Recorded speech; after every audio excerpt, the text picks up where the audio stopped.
Hello students, in this lecture we are going to discuss how 555 timer can be used as a stable multi-vibrator. In last lecture we have discussed about 555 timer, what are the internal circuitry of 555 timer and how each pin of 555 timer works and the working operating principle of 555 timer. So in this lecture we are going to discuss how the 555 timer using 555 timer we are making a stable multi-vibrator. So first of all, we have to understand that what is a multi-vibrator here. So multi-vibrator circuit is nothing but a switching circuit, and it generates non-sinusoidal waves such as square wave, rectangular waves, sawtooth waves. Okay, and this multi-vibrator has a vast application, and it is used as frequency generator, frequency dividers, and generator of time delays, and also as a memory element in computers. So multivibrator is basically what it is. It is a two-stage resistance coupled amplifier. All of you know what is resistance coupled amplifier. Resistance coupled amplifier होता है कि अगर जैसे transistor basically amplifier as an amplifier कैसे work करता है जब वो लीनियर रीजन में काम करता है. ठीक है, if it is work in linear region then it will act as an amplifier. Transistor जो है, ठीक है, ये ट्रांजिस्टर एम्पलीफायर अगर किसी ट्रांजिस्टर का एम्पलीफायर है उसको that its output stage is joined with that one with the this type of previous amplifier. एक और एम्पलीफायर लगा दिया आपने और इस कनेक्शन को हम बोलेंगे RC coupled amplifier. That means this is if resistor is used in between this for coupling these two stages, then it is known as resistance coupled amplifier. Okay, and in this multi-vibrator what we are using this RC coupled. We have two amplifier, output of which is fed to input of another amplifier which is coupled through this resistance is used in between these two stages, so it is a resistance coupled amplifier. And these two stage resistance coupled amplifier with a positive feedback. एक positive feedback होगा. All of you know what is positive feedback, negative feedback. So positive feedback is applied from the output of one amplifier to the input of second amplifier. तो ये oscillation produce करेगा. In oscillator we are also using positive feedback. ठीक है, तो multi vibrator is just like this, and two transistors are connected in feedback so that one control the state of other in the on and off state of the whole circuit, and time period for which transistor driven into saturation cutoff are controlled by the condition of this circuit. ठीक है, तो this is all about this what we have multi vibrator. So multi vibrator जो है वो बहुत सारे possible state होते हैं किसी मल्टी वाइब्रेटर स्टेट में. वो डिपेंड करेगा कि हम कौन सा मल्टी वाइब्रेटर स्टडी कर रहे हैं. Like if we are dealing with monostable multivibrator, तो मोनोस्टेबल मल्टी वाइब्रेटर में क्या होता है, as name suggest it is mono means one stable state होगा. बाई स्टेबल मतलब दो स्टेबल स्टेट है इसमें. और अस्टेबल स्टेट मतलब कोई स्टेबल स्टेट नहीं होगा इसमें. Unstable state multivibrator जो होगा, it is a circuit that is automatically switches between two states. तो उन दोनों states को हम quasi state बोलेंगे क्योंकि स्टेबल स्टेट नहीं है. ठीक है, तो अगर हम एक बार ये जो हम ऑटोमेटिकली स्विच करेगा जो stable multivibrator between two state without the application of any external input for its operation. तो इसको हम फ्री रनिंग मल्टीवाइब्रेटर भी कहते हैं क्योंकि without application of an external input it switches from one state to another. We will see in this that how it will be done by this 555 timer. So basically this is a stable multi-vibrator configuration using 555 timer. तो astable जो 555 time हमने पढ़ा था कि 8 pin होते हैं जिसमें ये अलग अलग पिन है. देखो ग्राउंड पिन है, ये 1 2 3 4 as we have, and we are connecting this pin as such that this RA and RB will be a two resistance and capacitor is connected in addition to this 555 timer this IC. तो इस तरीके से आप इसको connect करेंगे. और ये कैसे वर्क करेगा, अगर हम इसके इंटरनल सर्किटरी से कनेक्ट करके देखेंगे ये वाला, तो इसमें आप समझ सकते हैं कि कैसे वर्क कर रहा है 555 टाइमर. कैसे करेगा, ये एक्चुअली करेगा क्या कि इसमें आपने one thing is missing here. I have to connect this discharge this to here only. Okay, this is a 7 and this is a discharge point of, it is connected to this RA, terminal RA. Okay, so इसमें होता क्या है, सबसे पहले अगर आप देखेंगे कि ये जो इसको बोलेंगे हम टाइमिंग कैपेसिटर, इस कैपेसिटर से ही हम जो अस्टेबल मल्टीवाइब्रेटर का ऑपरेशन है वो कंट्रोल करेंगे। कैसे करेंगे, सबसे पहले जब ये ऑन नहीं है सपोज, तो ऑन जब नहीं है तो क्या होगा, ये VCC, ये तो आपको पता है कि प्रीवियस लेक्चर मैंने आपको बताया कि ये जो कॉन्फ़िगरेशन है, this configuration is of 555 timer, ये 555 टाइमर कॉन्फ़िगरेशन है। हमने क्या किया, थ्रेशोल्ड और ये जो control voltage, sorry for it, ये जो कंट्रोल वोल्टेज है इसका हमने जो इनपुट है ये जो कैपेसिटर वोल्टेज इस पे फीड किया हुआ है। ये फीड क्यों किया हुआ है, ये फीड इसलिए किया है क्योंकि हम देखेंगे कि हम कैसे इसको अस्टेबल मल्टीवाइब्रेटर बनाते हैं। ठीक है, तो सबसे पहले क्या होगा, जो टाइमिंग सर्किट है ये C चार्ज करेगा व्हेन थ्रू दिस VCC, ये सबसे पहले चार्ज होगा through VCC and charges up towards this RA plus RB से ये क्या करेगा, वोल्टेज अक्रॉस कैपेसिटर इंक्रीज होगा। ये इंक्रीज कब तक होगा, ये इंक्रीज होगा, ये जो वोल्टेज है, ये वोल्टेज यहाँ पे फीड हुआ 2VCC/3 में, ये सॉरी इधर इस थ्रेशोल्ड वोल्टेज में आपने फीड किया है, और यहाँ इसकी वोल्टेज क्या है, 2VCC/3 है। तो जो कैपेसिटर की वोल्टेज है वो 2VCC3 तक राइज करेगी।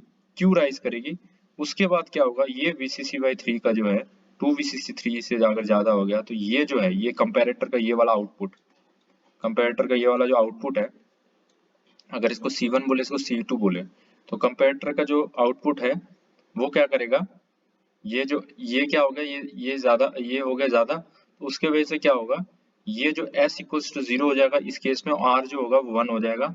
तो ये जो फ्लिप फ्लॉप है, ये Q बार जो है, इसका जो आउटपुट है, इन्वर्टेड आउटपुट जो है वो हो जाएगा 1 हो गया। 1 से क्या हो जाएगा, ये जो ट्रांजिस्टर है Q1 हो जाएगा ऑन। Q1 अगर ऑन हो जाएगा तो क्या होगा, तो ये जो कैपेसिटर जो अभी तक चार्ज हो रहा था VCC से, उसको एक पाथ मिल जाएगा, ये शॉर्ट सर्किट हो जाएगा। अगर ऑन हो जाएगा इसका मतलब क्या, ट्रांजिस्टर हो जाएगा शॉर्ट सर्किट। अगर ये शॉर्ट सर्किट हो गया तो कैपेसिटर डिस्चार्ज होने होगा नेक्स्ट स्टेज में इसके थ्रू। आपको समझ में आ रहा है, पहले क्या हुआ, कैपेसिटर चार्ज हो गया, चार्ज हुआ तो इसका वोल्टेज अगर 2VCC3 तक चार्ज होगा, उसके बाद क्या होगा, उसके बाद आपको पता है कंपैरेटर क्या वैल्यू को कंपेयर करेगा, जैसे 2VCC3 से ज्यादा होता है तो ये जो क्या करेगा, ये इस फ्लिप फ्लॉप को सेट कर देगा, जो इसका इन्वर्टेड आउटपुट है सेट हो जाएगा। सेट होने से ट्रांजिस्टर ऑन हो जाएगा, ये शॉर्ट सर्किट हो जाएगा, तो कैपेसिटर चार्ज नहीं होगा, उसके बाद कैपेसिटर हो जाएगा discharge, because it will follow a low resistive path. इधर से करंट आएगा तो करंट कहाँ जाएगा, इधर जाएगा, ना कि इधर आएगा। क्यों, क्योंकि यहाँ शॉर्ट सर्किट पाथ है, यहाँ रेजिस्टेंस है, तो current will always follow a short circuit path, not the resistive path. तो ये यहाँ से करंट यहाँ से यहाँ फ्लो करेगा, और यहाँ पे भी कैपेसिटर डिस्चार्ज होना स्टार्ट करेगा यहाँ से। तो इसको दिखाया है हमने इस तरीके से। सबसे स्टार्टिंग में क्या होता है, ऑफ है सब कैपेसिटर, सबसे स्टार्टिंग जब होगा तो कैपेसिटर चार्ज होना स्टार्ट करेगा, चार्ज होते होते होते ये पहुंचना चाहिए VCC तक, लेकिन जैसे 2VCC3 से ज्यादा होता है, then this transistor this comparator will turn this flip flop as 1, inverted output इसका 1 आएगा और ये ट्रांजिस्टर ऑन कर देगा। जैसे ही ऑन होगा वैसे ही क्या होगा, वैसे ये डिस्चार्ज होगा, discharge through this short circuit path. On हो गया ट्रांजिस्टर, तो कब तक डिस्चार्ज होगा, it is discharge through this capacitor will discharge through RB and Q1। ठीक है, ये पिन 7 जो है इसी तभी इसको डिस्चार्ज बोलते हैं। ठीक है, डिस्चार्ज। तो डिस्चार्ज कब तक होगा, जब तक ये जो कैपेसिटेंस वोल्टेज जो है, ये कैपेसिटेंस वोल्टेज VCC/3 तक ना पहुंच जाए। जैसे ही VCC3 तक पहुंच गया, वैसे क्या होगा, अगर VCC/3 से अगर कम हो गया, जैसे ही ये वोल्टेज डिस्चार्ज होगा तो ऑटोमेटिकली कैपेसिटर वोल्टेज क्या हो रहा है, डिस्चार्ज होगा तो कम हो रहा है, कैपेसिटर वोल्टेज कम हो रहा है। जैसे ही VCC/3 से कम होगा तो ये जो C2 है, ये C2 का आउटपुट क्या करेगा, S को 1 कर देगा, R को 0 करेगा, और इन्वर्टेड आउटपुट क्या आ जाएगा, यहाँ 0 आ जाएगा। ये 0 आ जाएगा तो ये टर्न ऑफ हो जाएगा। ठीक है, at this point capacitor start to charge again. Capacitor क्या करेगा, जब ये ऑफ हो जाएगा, क्योंकि VCC3/3 ये देखो यहाँ पे ये 2 VCC/3 है, जैसे VCC3 से नीचे अगर आता है, जैसे ही आएगा इस पॉइंट में क्या करेगा, ये दूसरा वाला कंपैरेटर जो है ये इस फ्लिप फ्लॉप को क्या कर देगा, इसका जो इन्वर्टेड आउटपुट 0 कर देगा, तो ये ट्रांजिस्टर ऑफ कर देगा। जैसे ही ऑफ हो गया तो जो पहला वाला ऑपरेशन जो हो रहा था, यहाँ से जो करंट, यहाँ से जो जो VCC जो कैपेसिटर चार्ज हो रहा है, तो ये पाथ फिर से वो कैपेसिटर चार्ज होने लग जाएगा जैसे ये VCC/3 से नीचे होगा। वैसे वो नीचे होगा ही नहीं क्योंकि ये ट्रांजिस्टर को ऑफ कर देगा, तो डिस्चार्ज और होगा ही नहीं capacitor. Capacitor will again start this journey for charging. Charging कब तक करेगा, जब तक ये 2 VCC/3 नहीं हो जाएगा। जैसे ये 2 VCC/3 हो गया, वैसे ये कंपैरेटर क्या करेगा, इस फ्लिप फ्लॉप के जो इन्वर्टेड आउटपुट को 1 दे देगा, इसको 1 दे देगा तो ये ऑन हो जाएगा, फिर ये डिस्चार्ज होगा। डिस्चार्ज कब तक होगा, जब तक VCC/3 नहीं पहुंच जाए। VCC3 पहुंच जाएगा तो C2 ऑन हो जाएगा। C2 ऑन नहीं हो जाएगा, ये कंपेयर करेगा और it will drive this RS Q bar to 0 and it will again this transistor will be turned off. Okay, so in this way this astable multivibrator, देखो without applying any external input, हमने कोई external input apply नहीं किया इस circuit में, आप कभी ध्यान दो तो हमने एक्सटर्नल इनपुट यहाँ पे अप्लाई नहीं किया है, ये ऑटोमेटिकली फ्री रनिंग हो रहा है। जैसे ये चार्ज हो रहा है, कैपेसिटर चार्ज हो रहा है, डिस्चार्ज हो रहा है, चार्ज हो रहा है, डिस्चार्ज हो रहा है, ऑटोमेटिकली ये फ्री रनिंग मल्टीवाइब्रेटर है। हाँ, at first there has to be some external disturbance or something like that we have to apply, or there is something external noise will be there to initiate the operation of this multivibrator, but once it's initiated it will be free running।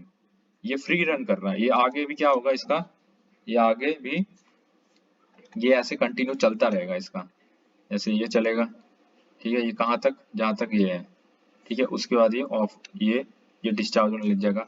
This 1 and 0 it will be Q, जो output है, output में आप मैंने एक inverter लगाया है क्योंकि it will be Q bar.